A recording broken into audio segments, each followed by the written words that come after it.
Сәлеметсіздер ме оқырмандар? Бүгін біз сіздермен қазақтың алпыс батыры деген танымды сағатты өткіземіз. Ел тағдырын бәрінен биік қойған, ұлттың тұтастығын, жерінің бөтендігін мұрат еткен қазақ батырлары қазақ тарихының әр белесінде тұлғалық деңгейге көтеріліп отырған. Яғни олар ұлттық тұлға болған.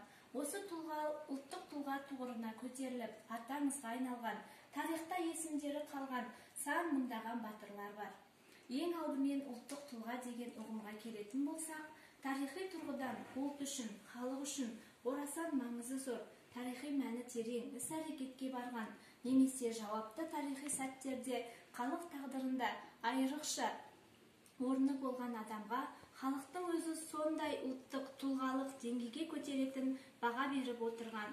Қазақ тарихының әр кезеңдерінде осындай орасан зор халықтық мәні бар тарихи оқиғаларға араласқан, немесе тарихи оқиғаларды басқарған, ұйымдастырушы болған, немесе оған асқан ерлік көрсеткен азаматтар халық батырлары атанған, ұлттың тұлғалары атанған. Қазақ ұлтының бағына орай әр ғасырда жаужүрек, батыр ұлдары мен қыздары мол жаратқан, ұлт содан аман қалған.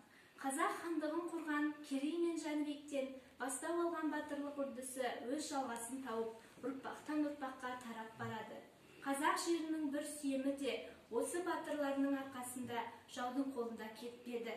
Ел аузында жүрген жыраулардың жыр дастаны арқылы бүгінгі күнге дейін жеткен Алпамыс, Қобыланды, Қамбар батыр, Ерқосай, Еркөкше, Ерсайын, Ертарғын, Күлтегін, тағы да басқа ғасырда өмір сүрген жыр алыбы Жамбылдың Сұраншы батыр, Өтеген батыр деген дастандары айтылған.